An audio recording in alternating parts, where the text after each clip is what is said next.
nuevo presidente de Estados Unidos, Donald Trump. Y por supuesto, para eso tenemos al mejor de los mejores, amigo de la casa, ha estado muchas veces junto a nosotros, está Álvaro Iriarte, director de contenido del Instituto Red Pública y además experto en la política de Estados Unidos, que además está desde Madrid, que me parece que son como las 11 de la noche, las 11:07 de la noche. Álvaro, bienvenido, llegó la hora. Hola Mara, feliz de acompañarte hoy día y agradecerle a la producción por la foto extraordinaria con la que estoy, ¿ah? Pero tremenda para los que nos foto. siguen en streaming, como 10 años atrás, pero fantástico. Esas son las mejores fotos, ¿cierto? Lejos, con distancia. Oye, Con distancia. Álvaro, pero metámonos de lleno en este tema porque la verdad es que ha sido realmente extraordinario este cambio de mando, ha sido tremendamente novedoso, lleno de distintos gestos, símbolos, declaraciones. Partamos un poco por lo macro. ¿Qué ha marcado este cambio de mando donde asume Donald Trump su segundo mandato no consecutivo de Estados Unidos? Mira, yo te diría que hay dos cosas. Una que es la tradición institucional propia de Estados Unidos, a pesar del clima y que tuvo que hacerse al interior del Capitolio y no en el exterior. La última vez que esto había ocurrido fue en el año 1984, cuando asumió su segundo mandato Ronald Reagan. Uh-huh. Eso fue muy interesante porque para el mundo pudo tener una vista del ceremonial al interior del Capitolio y pudo ver la rotonda, los cuadros, las estatuas, toda la indumentaria propia del Congreso de los Estados Unidos. Y hay un sinnúmero de simbolismo y tradiciones republicanas, desde el orden de ingreso, que se sientan los expresidentes, que cada uno entra. Es una cosa muy formal, muy solemne. No es como acá que entran cada uno por su lado, la buena onda. No, acá hay un protocolo muy estricto. Y eso estuvo completo durante toda la ceremonia.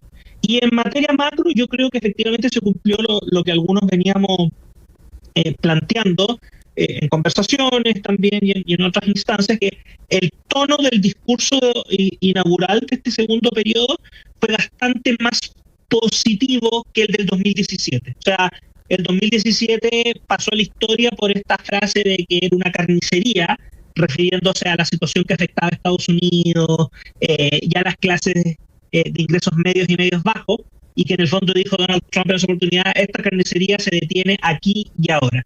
Cambio el contraste, hoy día tuviste un discurso donde estuvo mucho más acentuado en un futuro, pero optimista. Esto de decir, somos una nación de descubridores, de navegantes, de comerciantes, de emprendedores. Y estamos pensando en, por ejemplo, llegar a Marte, a que ondee la bandera. Y eso es un contraste importante y que también te puede dar cuenta del estado de ánimo del presidente, pero también de los electores del presidente, de esta amplia mayoría que lo ratificó como el 47º presidente, pero quizás también un poco más para que la tan cubierta polarización no era tan polarización. O sea, había bastante menos aparentemente. Hoy día fue una ceremonia republicana y además en el fondo el mundo pudo ver lo mejor de Estados Unidos en su ceremonial republicano y propio de su identidad. Eso te diría yo para empezar. Oye, Álvaro, ¿y cuáles fueron los elementos que marcaron el discurso de traspaso de Donald Trump? Porque al menos salieron ciertas declaraciones como bastante titulares. Para Estados Unidos existen solo dos géneros. Vamos a todo el tema del cuidado fiscal y con este nuevo, digamos, ministerio o departamento que va a liderar Elon Musk, que tiene que ver con el cuidado de las plata y en el fondo la eficiencia del Estado y otras declaraciones que fueron, ¿cuáles podríamos decir que fueron como los puntos más especiales, clave de ese discurso? Mira, en primer lugar, el concepto es, Donald Trump está anunciando la llegada o el comienzo, más bien dicho, de una época de oro, una época dorada para Estados Unidos. Esto en alusión tanto a la recuperación económica que promete entregar al país, como también a recuperar este sitial de prestigio, de respeto, y de que en el fondo una cosa que está muy presente en su discurso y en el de sus votantes, es esto de que el resto del mundo se aprovecha de Estados Unidos, le saca plata lo involucra en conflictos armados, pero nunca le da las gracias y qué sé yo. Eso es un primer punto. Segundo punto, hubo una parte del discurso que fue muy notable. No fue muy largo, pero estuvo casi en la mitad, un poquito, en la primera mitad diría yo más bien, Mara, donde se dedicó, sin decirlo directamente, se dedicó a criticar a lo menos 5 a 6 de las políticas públicas impulsadas por la administración Biden, que están sujetas a un fuerte cuestionamiento desde el mundo libertario y desde el mundo conservador en los Estados Unidos. Uh-huh. Por ejemplo, planteó que se terminaba la obligatoriedad de una transición a vehículos eléctricos, de manera tal de que la gente pudiera decidir libremente si quería comprar un vehículo a diésel, híbrido o eléctrico.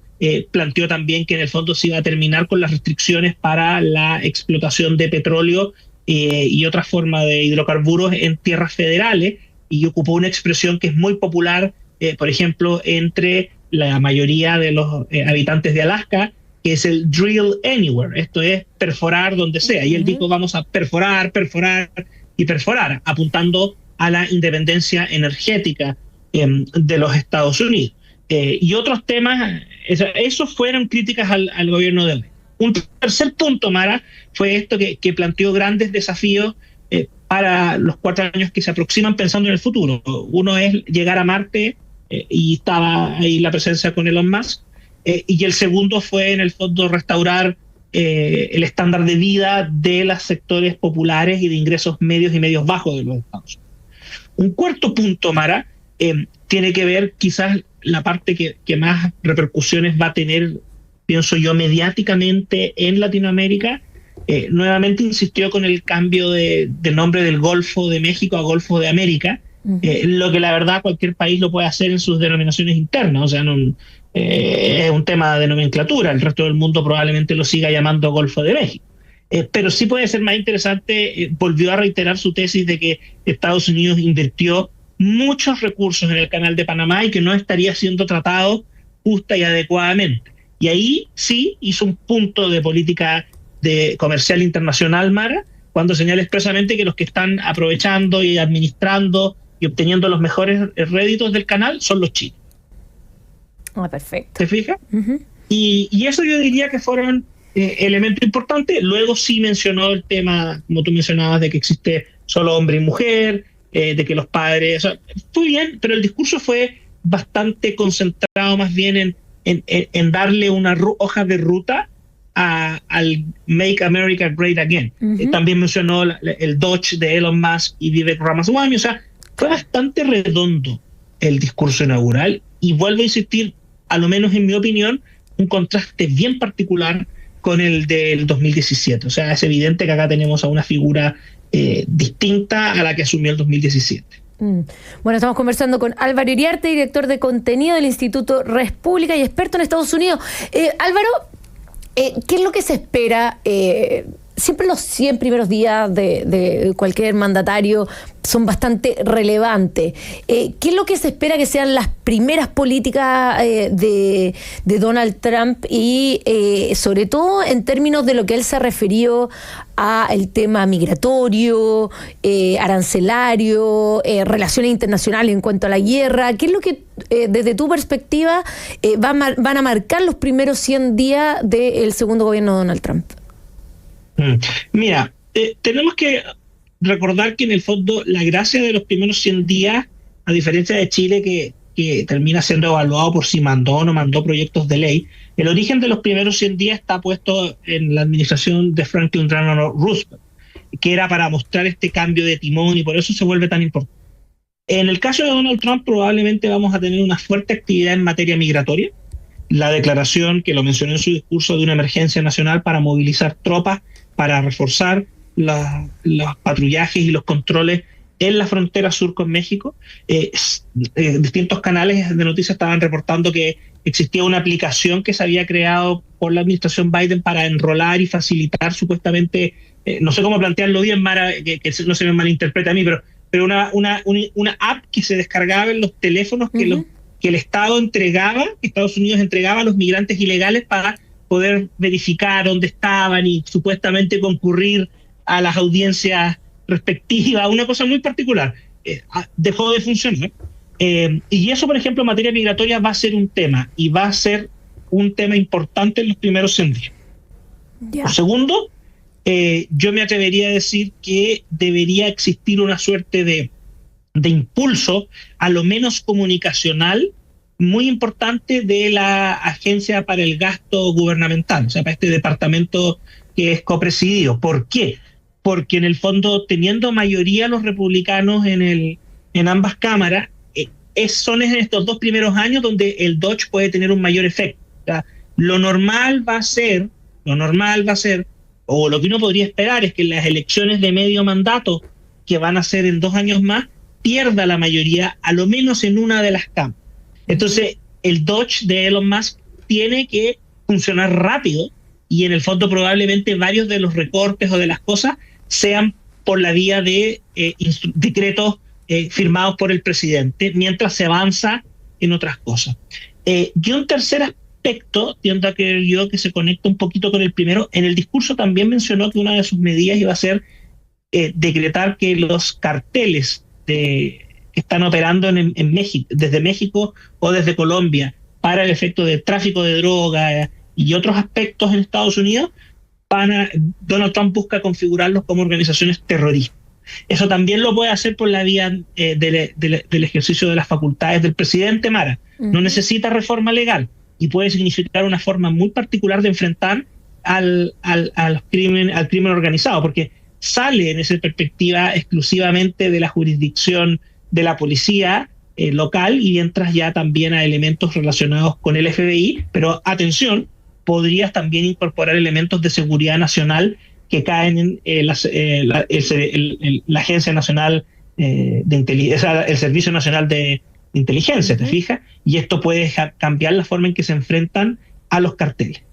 Mira, Álvaro, ocurrieron cosas importantes hoy día. Primero, bien tú mencionabas esta agencia de gasto, de cuál va a ser responsable Elon Musk, en el fondo para volver más eficiente el gasto del Estado, pero ya hubo manifestaciones o una demanda, ¿cierto? Una posible demanda por parte de trabajadores del Estado a el presidente Donald Trump, precisamente por esta medida. Y al mismo tiempo quiero aprovechar de preguntarte, ya que nos quedan pocos minutos, por este indulto a su familia que hizo Joe Biden en su último día en la presidencia, cosa que parece algo muy, muy extraño. Ya sabíamos que había hecho un indulto a su hijo, pero ahora hay un perdonazo general a toda su familia como último recurso, último día.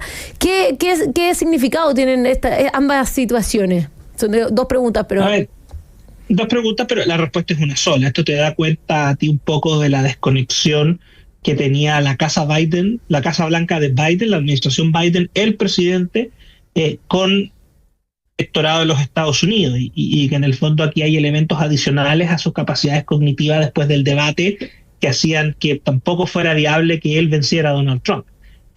No olvidemos que este indulto de su hijo, involucrado en un escándalo bien interesante de tráfico de influencias con Ucrania, con China y otros aspectos, fue muy mal recibido por la opinión.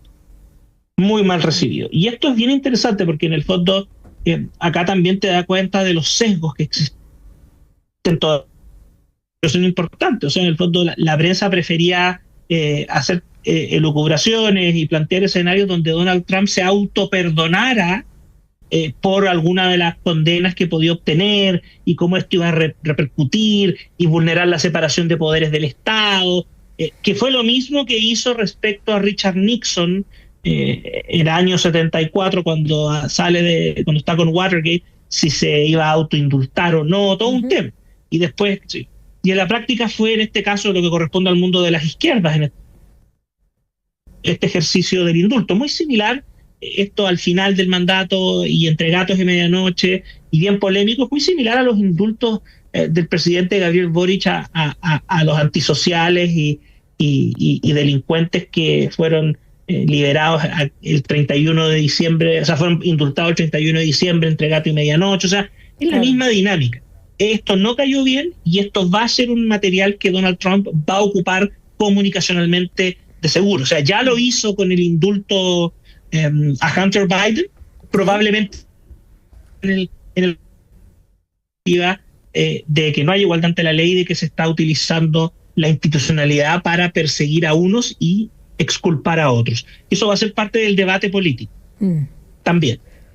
Bueno, estábamos conversando junto a Álvaro Iriarte, director de contenido del Instituto Res Pública y experto en Estados Unidos. Álvaro, te queríamos agradecer por haber estado junto a nosotros en Llegó la Hora y aclararnos el panorama. Vamos a tener mucho que conversar respecto a este nuevo mandato en Estados Unidos, las relaciones que vamos a tener desde Chile con el presidente Trump, qué va a pasar con nuestros embajadores. Va a haber mucho que analizar a partir del día de hoy y bueno, esperamos se mantengan buenas relaciones porque es un país con el que necesitamos tener buenos contactos, ¿cierto?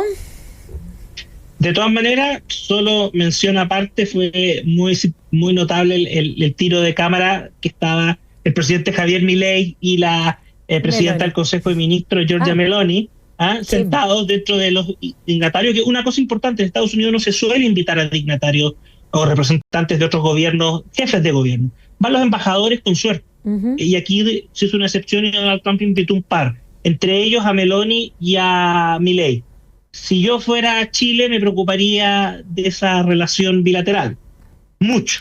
Interesante. Es decir, me preocuparía de mi relación bilateral Chile-Estados Unidos en comparación a Argentina-Estados Unidos bajo esta nueva administración. Si fuera Europa, yo te diría pon atención porque en el fondo todo indica que la voz o en el fondo la llave para acceder a Trump va a ser por un tiempo Meloni. Mira, interesante, y esto también le pone un desafío a quienes van de candidatos presidenciales el próximo año en Chile para ver cómo van a manejar las relaciones internacionales con Estados Unidos y un poco pues, tratar de posicionarse tal vez al lado de Javier Milei en esa hermandad. Así que bueno, muchas gracias Álvaro por haber estado con nosotros, perdona por molestarnos tan tarde porque sabemos que es muy tarde en Madrid, pero siempre muy fiel a Llegó la Hora, Álvaro Iriarte y a Radio Agricultura. Un abrazo Álvaro, muchas gracias y nosotros nos vamos a una breve pausa y volvemos con más Llegó la Hora. Estás escuchando Agricultura en Temuco 103.